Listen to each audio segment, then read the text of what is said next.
this immigration story, there is so many aspects about this that is enraging and to some extent fascinating. Let's just get some basic history on where we are today. The Biden administration wanted to provide funding for Ukraine's war effort. It has been clear for the past, I don't know, maybe even years, 6 to 9 months, that there was no way you were going to get a negotiated settlement with Russia until after this election. There's just no way. Regardless of, obviously, Ukraine is running out of weapons and money, and it is being invaded and pounded by a much bigger power. Obviously takes its toll. But Russia is also hurting. And Putin's regime is also hurting. There's no way there's going to be a negotiated settlement, it seems to me, before the election. It would be stupid for Putin to do this when he thinks that there's a 50-50 chance, or even a 40% chance, or even a 35% chance, or a 30% chance that Trump is going to get elected. Of course. And so that's not going to happen. And I think the Biden administration, the funding for Ukraine at this point is not necessarily for an offensive, but rather to maintain the gains that the Ukrainians have made since the initial invasion, and put them in a position where they can negotiate after the election. So in an attempt to do that, the Biden administration then added Israel aid after October 7th to sweeten the pot because $14 billion. Because there is, it's 50-50 in the House. And my understanding is if they put the bill on the floor of the House, it would pass. And even maybe with a majority of Republicans. And then they couldn't get that through because McCarthy was being held hostage essentially by the right wing and of his party. And, literally like 4 or 5 people, one of whom apparently Nancy Mace has lost her entire staff in the past 3 weeks. That's not relevant. And the other one is it was mad because of his ethics investigation, really principled stances. Right. And then the Biden administration was like, well, we're willing to capitulate essentially on whatever you want for immigration. So in the Senate, you've got Lankford and Sinema, the worst of the worst, getting tougher and negotiating. With Murphy, too. With Murphy, because Murphy wants the Ukraine funding. Yep. And for all of his tough talk about Israel's human rights violations or potential ones, he's capitulated on the Israel aid in the bill, too. I think so. I think the big one, though, is he wants Ukraine, and he's willing to trade the Israel aid, and he's willing to trade the immigration stuff, because that's not his thing. And so they fashioned this bill. And then, I don't know, about 2 weeks ago, when they just announced, like, we think we've got a deal, Trump goes, nah.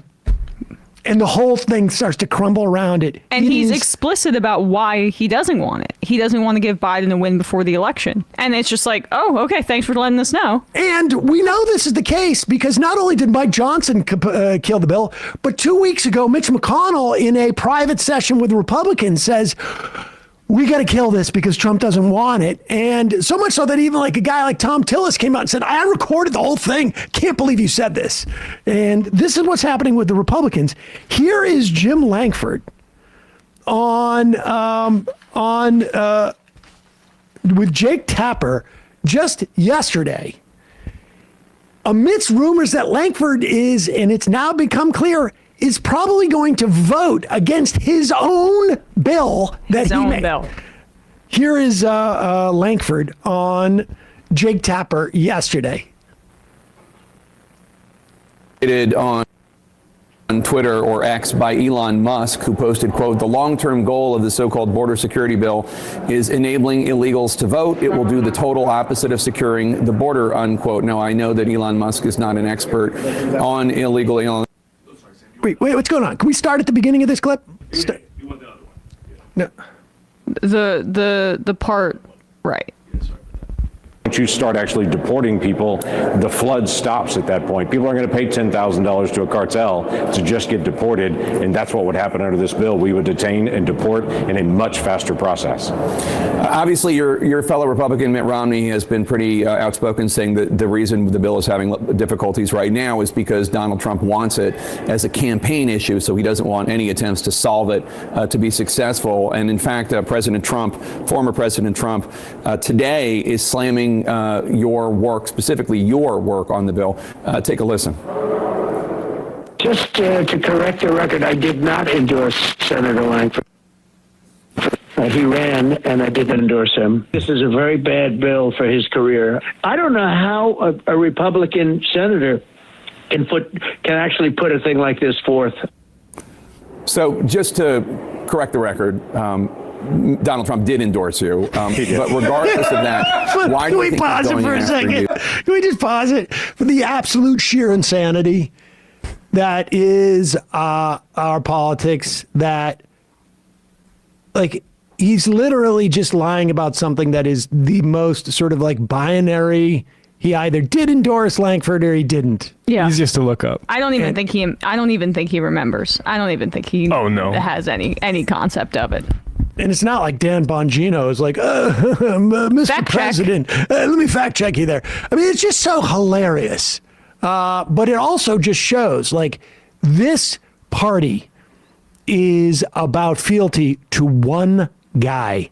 Period. End of story. But Even McConnell, let's just say this too, who went on the floor after January 6th and was railing against Trump and has been saying in private how he's a cancer to the party. Even Mitch McConnell is now whipping votes against this Lankford agreement. Yep. This forth.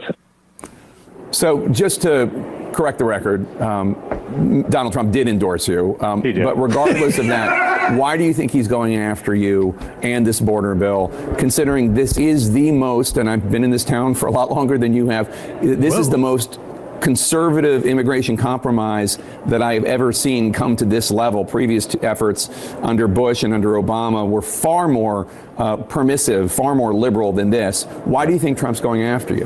Yeah, I don't know, obviously, other than he has a different job than I have right now. His job right now is running for president, and so he's trying to be able to manage that, and obviously a chaotic border is helpful to him in the process on that.